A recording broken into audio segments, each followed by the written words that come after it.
we introduced 24 hours of UX, but we have not said anything about your team. So please go ahead and introduce your group, what you do in China, and what the community looks like there, and then go straight into your topic. Yeah, sure. Yeah, so we are the UX community in Beijing, and so we've been running the community since 2013 or 12, if I didn't remember wrong. Yeah, so the community has been active for a couple of years, and yeah, so far we have maybe 500 members, and most of our community members, they are designers and also product managers, some engineers, and entrepreneurs. Yeah, so that's about our community, and we do meetups, we do events occasionally. Not like every steady every month or every few weeks, but yeah, we do the we run some events whenever we have interesting topics or interesting shares. Yeah, so today it's we're about to do the shares. It's a very casual share. So let me send send it to a few people who would love to join. So we are talking about the remote work practices in on this meetup. Yeah, so let me try to share this keynote.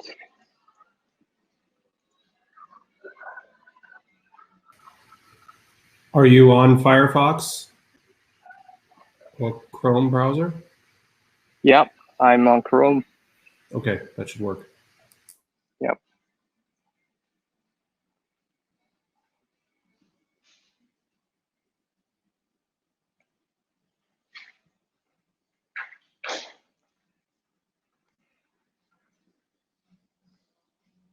Yeah, so during the well, the first few months of this year, so we are I think it's all the same. The world is experiencing this special time, and a lot of work has to be done in the remote way. And we're here to share the some experience that we had.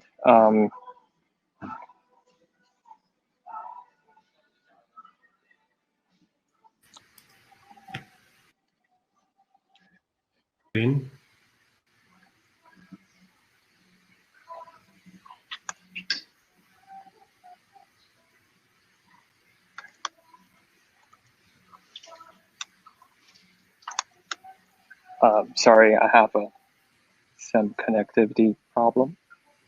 Okay, we can hear you and see you fine, so that's good. Fine. Okay. You could also potentially send the your presentation if you're having problems with sharing it. You could send it to Jesse and or myself, or potentially Jesse. He's on a Mac. and then he can actually share it for you, and you can just say next slide. So if it's easier that way. Oh, this is great. Okay. Otherwise, there should be a share button on your screen. Do you see that below? Down where the microphone and camera icons are, there should be a share screen icon. Yes.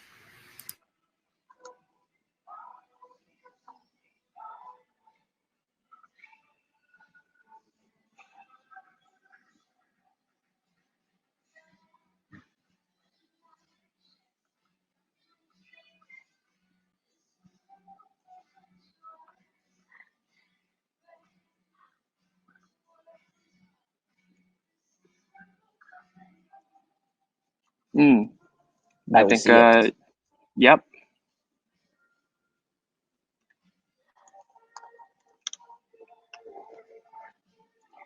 Yeah, so it's for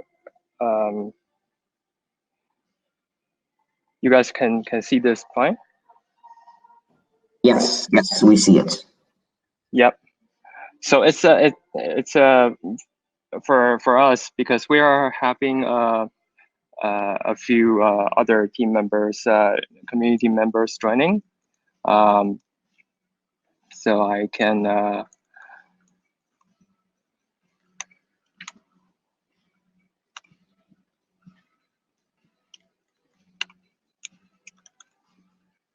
yep. So we are, it's like a group talk, and thank you.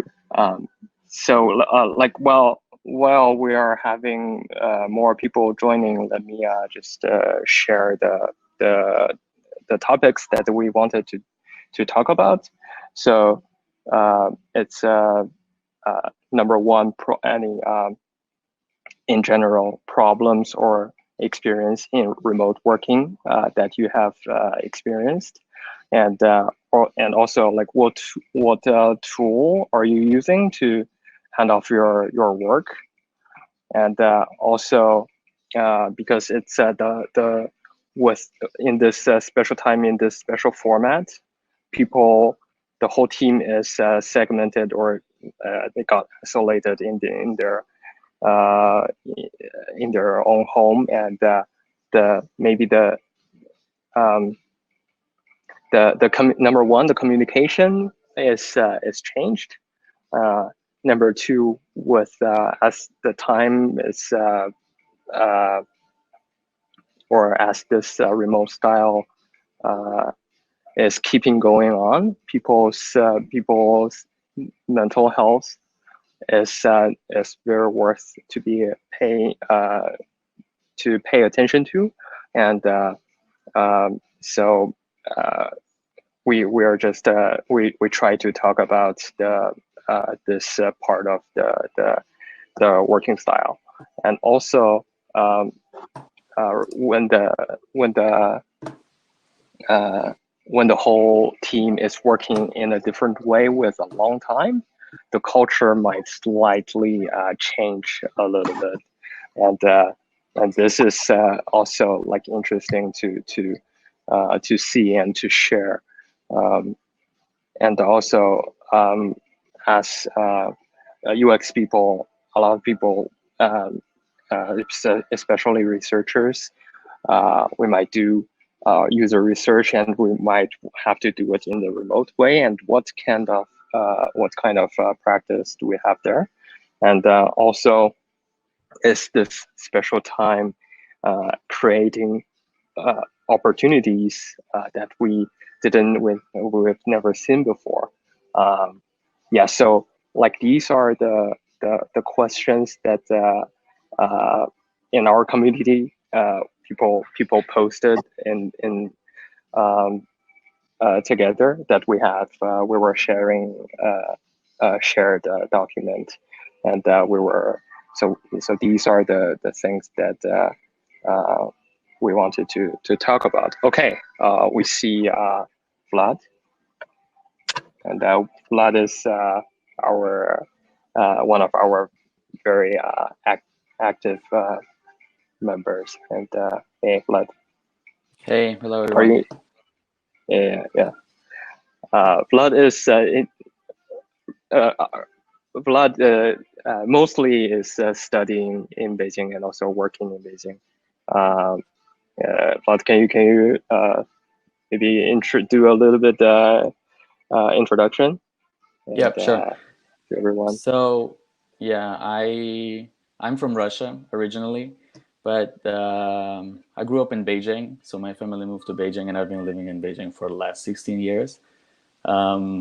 Yeah, and for 6 of them, I've been doing product-related stuff, mostly user experience and user interface design. Yep. And this topic about remote work is kind of close to me because for the last 2 years, I've been working remotely and trying to explore the field and understand what kind of problems are there for designers to solve. Are there any opportunities to create a product that can help people?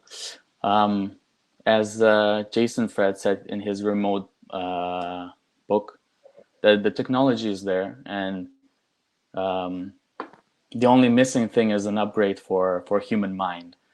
Yeah, so this is like one of the directions that I'm trying to explore related to remote work. Yeah.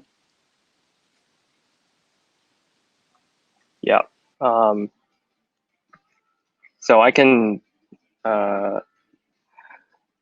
and also anyone in the chat room want to share anything, feel free to post it in the chatting room, and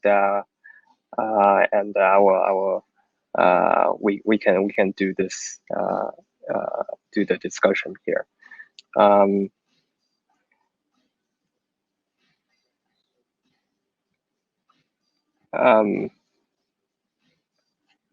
Yeah, okay. Okay. Natasha was asking how long have we been working remotely? Yeah, so well, I can speak for myself. It's I'm working. I've been working remotely for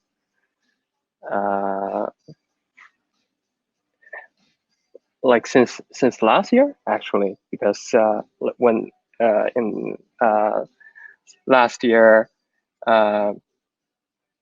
is the our company. Well, I was working actually together with Vlad during the last year, and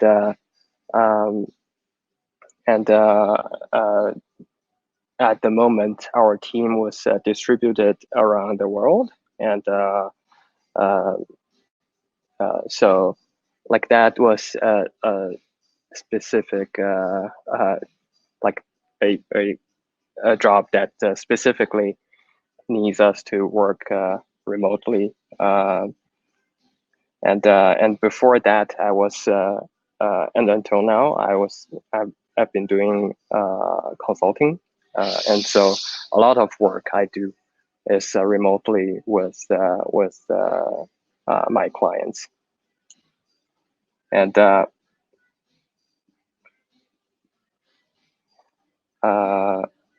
yeah, so if that answers your question, Natasha. And yeah, so yeah, because Vlad and I, we were talking about the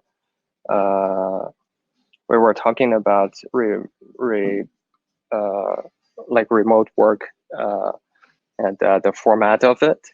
We were talking about it for a while, and yeah, maybe so here while we see more people joining, and we can maybe we can just share our experience with you guys, and at the same time, feel free to ask questions in the chat room. Yeah, so problems and experience in remote working.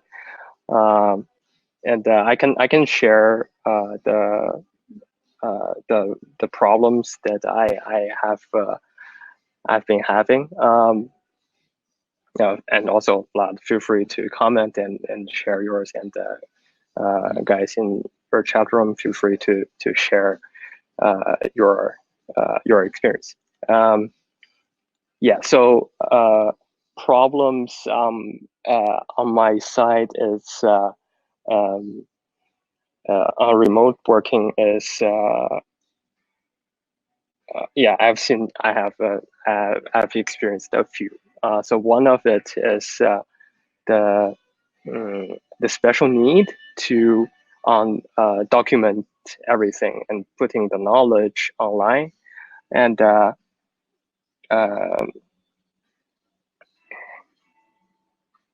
hey, Johannes, yeah. So there were the last session is about is about opportunities, and so we will come to that point. And yeah, so that's one of the things that people in the team member in the whole team, people might just tend to talk about things or grab very quick calls about some issues, for example. Then if the things or if the issues are not well documented or are not well tracked, it might just lose. So get lost. And so this is one of the problems that we had. And if the team is not very well trained with this, it can be that can be a serious problem. And also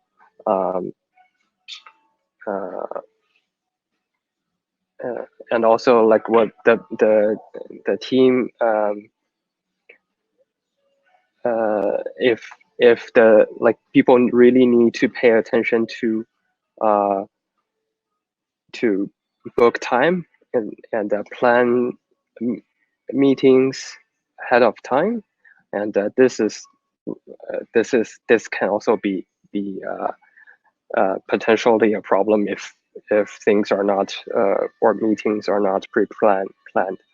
And also, like some of the well, in my team during the work, some of the team members were not very responsive.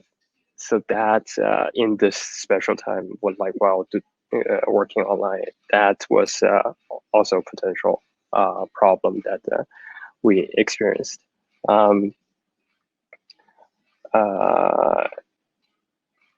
Yeah, mainly this is about me. How about you, Lars? Yeah, so I've been working remotely for around 2-3 years. The last year was like 1.5 years was fully remote, which is kind of different to partially remote as it was before.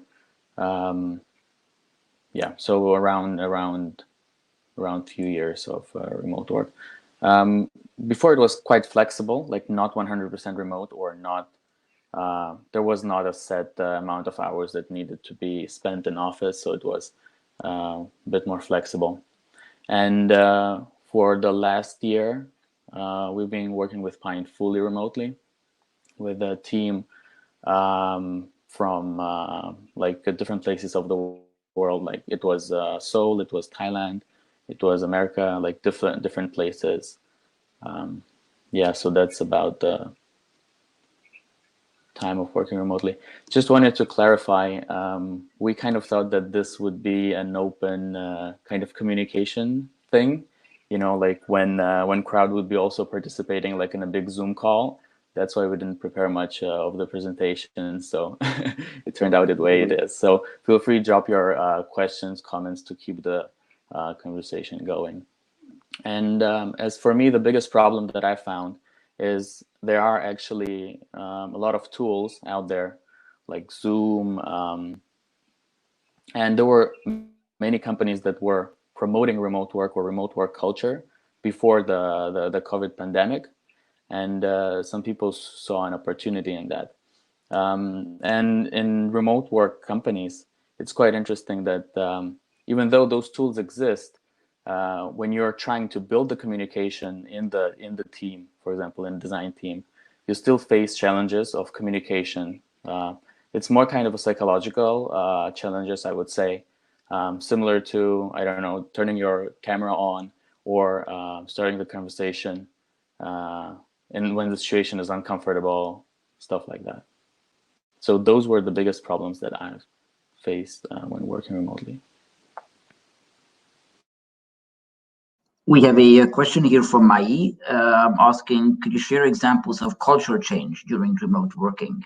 So I think that this refers to not just people going home from the workplace and then doing the same thing from home, but actually something not just around the process, but really around the approach to people from the company itself or from the clients as well.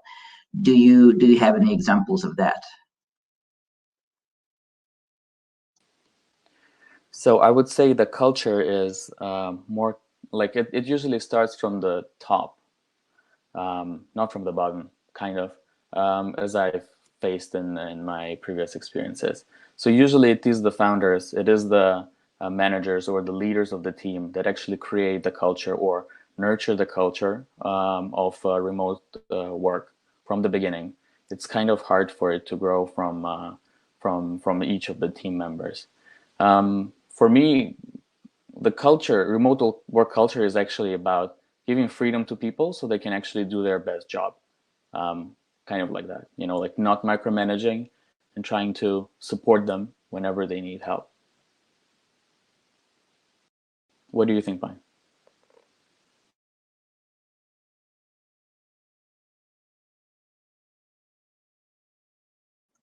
And we don't hear you right now.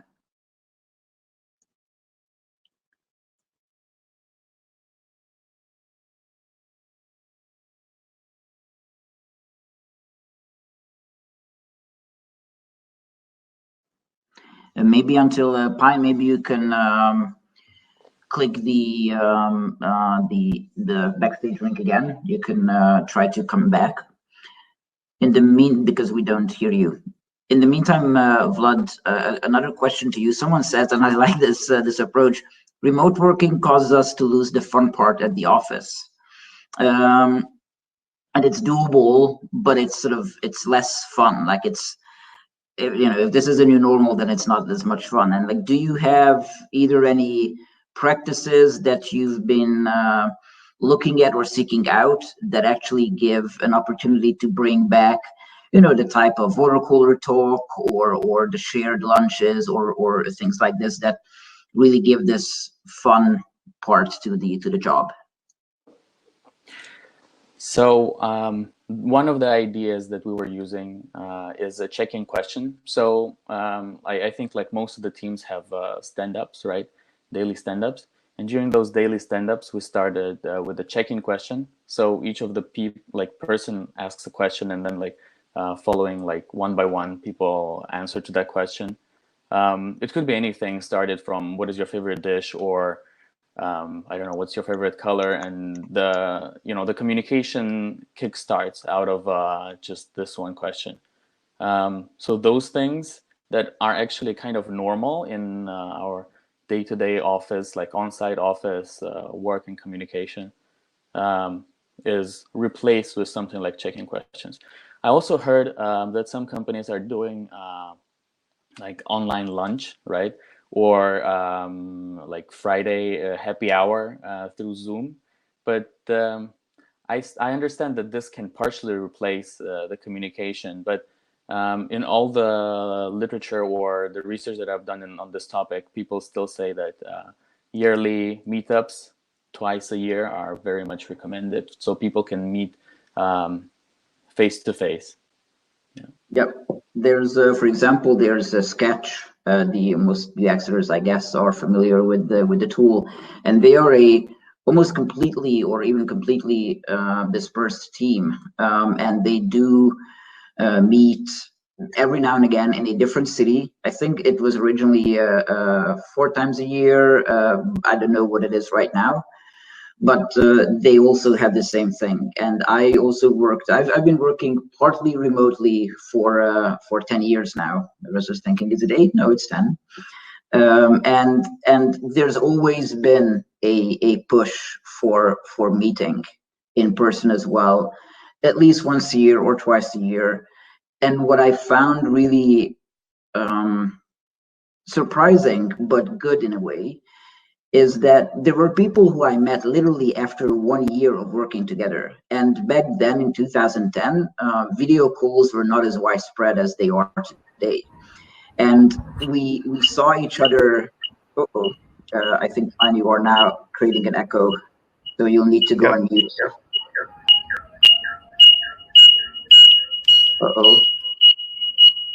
I may need to throw you out. Okay.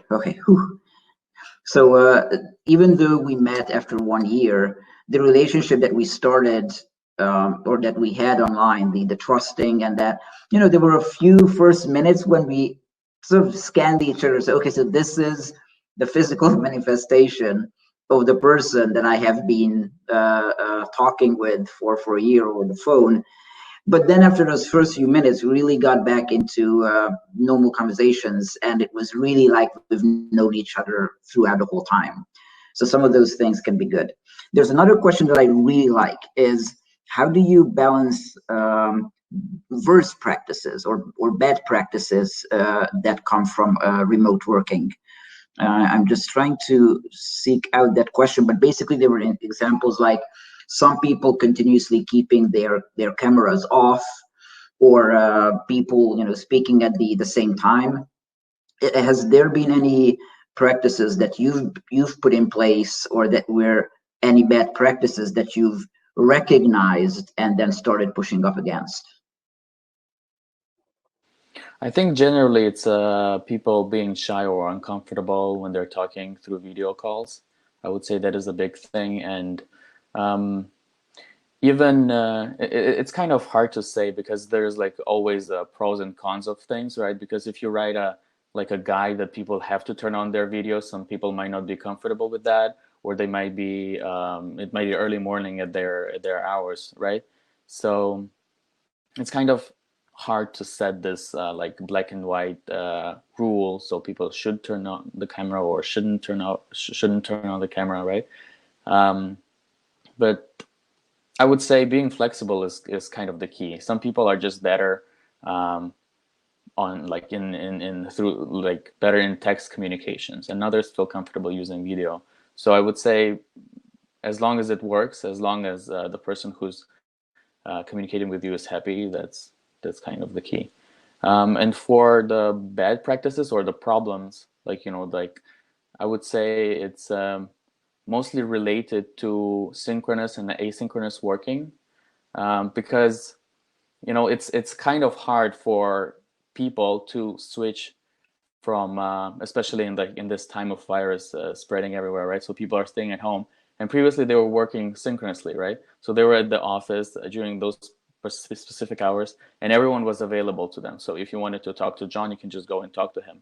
And now you have to prepare beforehand the question, and or when John received the message, he has to write like all the explanations and stuff. So I would say that the turning on or turning off the camera is a small thing, but time management and asynchronous working is the bigger problem. One of the things that I did a couple of times with a few people who admitted I knew from earlier, so they were not completely new colleagues. I have worked with them together before. Is we had an always on policy when we were working on some key things, and that meant that we basically logged into I don't know what tool it was that we used at that point, And we went on mute and we turned off the camera, but we knew that the line was there. And we kept it on, I think, throughout the day. And whenever someone had a question, they just unmuted and asked, "Hey, John, are you there?" And then, John was obviously there around and heard it and like, "Yeah, I'm here. I have this question." So it was we tried to mimic the being together. Again, admittedly, this was a one-on-one thing, so it wasn't a group uh, piece, but it was something where we really tried to bring back the sitting next to each other. And this wasn't even now. We were in two different countries and just working. This was a couple of years ago on the same project. But this we found was useful. Then again, you need everyone to be on board with it, because it basically means that you need to be very careful of what audio you have on, that to ensure that your computer is actually, the voice is turned on, so you do hear the other one when they ask, and that also you block off the time not to have any other. You can have the voice full, but not the other conference. If you go fine, I think that the audio is better now. Do you have any views on addressing the bad practices that come from remote work, like keeping camera off or poor understanding of synchronous communication?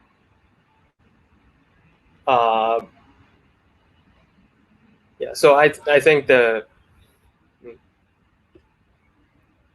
I'm sorry, I just have echo in my in my headphones.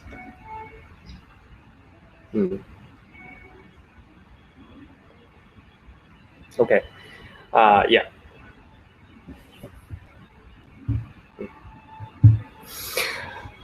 Yeah. So my experience is yeah. I think currently I have a bad practice about Okay, because I mean, in my headphones I hear again what I see, what I say, okay. what I. Then let's get back to Vlad with another question. Someone is asking. So Vlad, you are also based in China, if I understand correctly. So yes, I was originally based in China, but due to the recent COVID, I was not able to get back to China because of the travel ban and Okay, staying so in when Russia. you were but do you still work with people in China? Yes, I do. And then the question is from someone, if there's this remote working within China or also across countries, and then the answer is that it is across countries. And how do you manage, or do you find any challenges in the Great Firewall? So in the fact that some applications are banned in China or are more poorly performing potentially. Did you have any issues with that, and any proposals on how to handle that one? So I think there are two directions. The first one is to use VPNs, right? So they're quite popular in companies that are working internationally, because sometimes, like, even if the application or the service is working well at this particular time, it doesn't mean it will be working tomorrow. For example, Skype was working fine for a few months and then it stopped. So being on the safe side is to have a VPN. But also there are some services, for example, like Zoom, that somehow link the accounts, or they create a separate account if you're based in China, or they ask you to verify your phone number. So there are some applications and some software that is not blocked yet.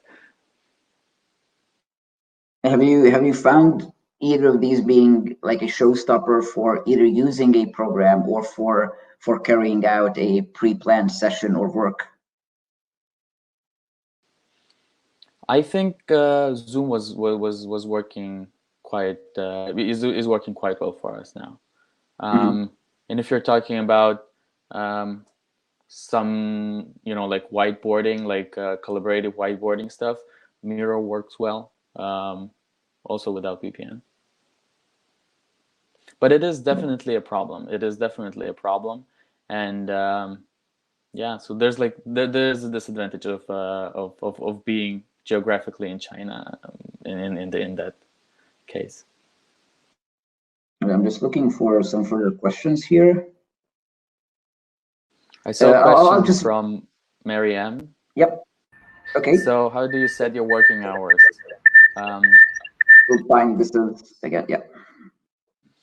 So usually working hours is one of the most beneficial things when you're working remotely, because you can actually adjust your time. And for example, it's working quite well for people that have kids or that they're doing like two things at the same time. For example, I'm studying in the university and working at the same time. So I use first half of my day to work and the other half for study related academic stuff.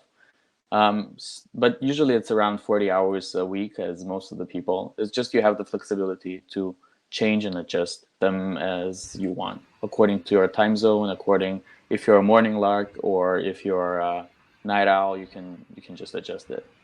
Mm-hmm. Okay, and I think that's fair. One of the I think my audio is back.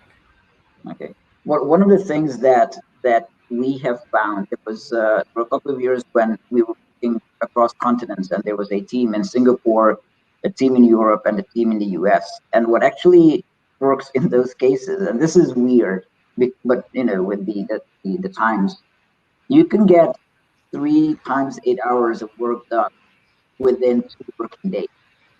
So if your team is spread across multiple continents, it can be a benefit, because you know everyone can work their normal or relatively normal working hours, and still you can get in more work when done. So regarding time management, this is something that is worthwhile to keep in mind, that you know, you could maybe use it to advantage. Also regarding the design sprints, there's a video. If you Google remote design sprints and try to find a talk by Steph Couchon. He's based in Switzerland, and he actually says that they do design sprints in you can find them on designsprints.com, and you can what they said is that they transitioned to remote design sprints, and what they found is that a lot of the things that you need to do in a design sprint actually work better online, because for example in the voting there is no there's no bias where you see other people voting on an idea. That doesn't happen, because you can hide the voting and only reveal the results once every. So you know, I understand that remote work is hard, but you can also think of, okay, what are the things that can leverage? There was someone saying, I really like the comment, that it's very often not a problem with remote work, but it's a company problem. They are not prepared with the communication and the processes. They would not work online, and they didn't really work offline earlier either. It just got a more visible break as the work became. Jesse, anything you've seen in the chat? There have been a few questions. I mean, one person was wondering whether you've had to do any remote hiring under these circumstances and how you approach that. And building teams. I can talk a bit about remote hiring. Yeah. So, and go ahead. Yeah, sorry. The biggest difference that I've seen in remote hiring is, especially in design, is related to design tasks. And it's a lot of talk about design tasks recently.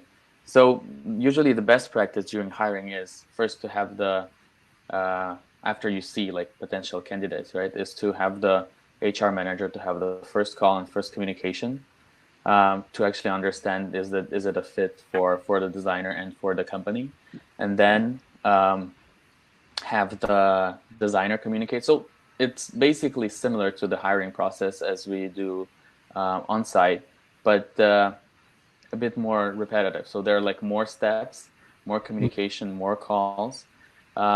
And just as being a victim of design tasks lately, being like was applying for a job and had a design task given without any kind of talk or communication beforehand, can actually say that sometimes you don't need to give a design task. First of all, judging by portfolio or communicating about design works is quite enough. If a design task is necessary, usually few rounds of interviews are required, and design tasks should not be connected to company's business. It's more on the side of actually seeing if that person can do certain area of work within given time. Yeah. Great. Yeah. On my side, and the remote hiring, I don't have very much experience, but I can speak about the successful cases that I have done. So I was helping my clients to hire and to set up design team, and I think one of the designers we hired was a remote hire, and so to me it was mostly that we number one, we see the work. So with the designer, especially on this remote hire, as the portfolio is it becomes more important than it I felt used to be. Like and when we directly work together, and also like while doing the interviews, when we're doing that in the video with a video call, at the experience behind their work, and how they the explanation or the description about their workflow, and their understanding about the design work and the problem that they've done, also is more important than what I think, and than in like real life face-to-face interviews, and also the way they can describe things, and also of course we will give a little assignment or a little test after the video call interview, and the work on that test is also becomes more important than a face-to-face real life interview. Like, to me, like I'm just speaking for myself, and I think in general, like this remote change, it makes because the face-to-face chemistry, like in between people, it's gone, right? Like in real life, in real world, but the content of the communication, and the actual work, and the description behind the work, like this kind of like very dry content becomes more important to me. I think you have a very good point. You have a very good point. Yeah. There's a good practice that I heard from someone else in their company, because they also work with the interview itself. Instead of trying to go to the classical interview setup, to the interview in the setup that they normally work in. So they very often use Slack, and then instead of having a phone conversation before the interview, they did interview on Slack, because that really tests the person's communication ability for that setting. And this is something that remote work was still relatively new to a lot of people a couple of months ago. But I think that even now it's still important to see how to use those tools that you will be using in your everyday communication anyway. And there was a question from Saiful who was asking how he finds that he gets glued to the screen and he doesn't realize how fast the time goes by, and if there's any solution on that. It's Bianca who actually answered in the chat, and I fully agree with Bianca that you have to put some alarms there. You have to basically book something. And Jeff Patel, just a couple of hours ago, mentioned that what he does is he just blocks off chunks of time. He didn't mention how he does it, but what I really recommend is that you can set things like you will always have lunch, before 1 p.m. and then you basically set an alarm for block off. It can be very when exactly, but and also to maybe block off something. New processes or similar things. And this is not just useful for remote. I think that more and more people will start understanding at last how calendars work. I think as basic as that sounds, many people still don't understand that, if you invite me to something, check my calendars. And that is now becoming possible with a lot of people, not just within company, but between organizations as well. And in order to make it manageable, you can go ahead and block off chunks of time that are not necessarily fully blocked, but you keep control of. But I know you always just do things after 10 a.m. Before that, it's their time to do some things that.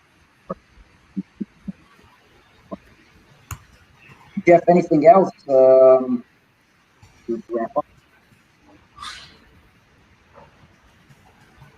Yeah, probably with the headphones. With the headphones is better. Yeah, and yes, Saiful, I feel your pain. Because especially when I'm working alone at home, it was giving me very serious challenges. So I had to be like disciplined, and I like to be to have this discipline. You need to really you really need to set it. I think just like Peter said, and like you can give yourself a specific time for doing something specific, for example, lunch, or for example, dinner, and after dinner, or what time for even for relax, and then you just adjust help yourself to meet the schedule for that. And because there is a theory that I heard about that a lot of people they get like they're really to get distracted during 6 p.m. to 8 p.m. So like that's a theory that I heard about. So but it depends. It might vary from person to person. But it would be good that if you notice it, observe yourself, and try to get your trying to find your own schedule and find your own pace, and also arrange work with that in mind. And it might need some time to, in my opinion, it might need some time to also do iteration, like based on your understanding and your observation on yourself, on your own pace, and arrange work according to that. And it might need some time to a few reviews, for example, and to see whether that's really really a fit for yourself, or like how do you adjust it. But maybe once a week you can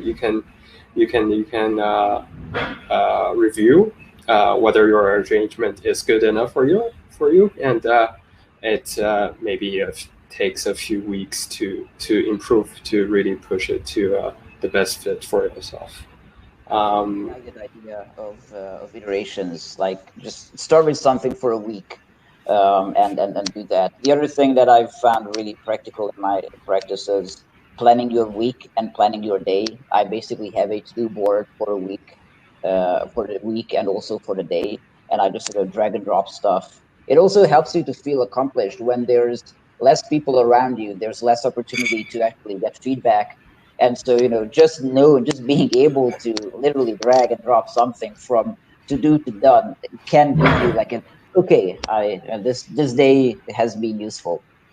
So thank you very much, Pine and Vlad. So if you guys want to talk with Pine and Vlad, you can go to the Sessions tab on the left-hand menu, and under Sessions you can search out the Beijing session, and then just join there. And there you can actually join via audio and video, and you will be able to have a more intimate discussion, whereas the stream here is more broadcast. So, Vlad, Pine, thank you very much. Thank you. Thank you, guys. Thank you all. Thank you.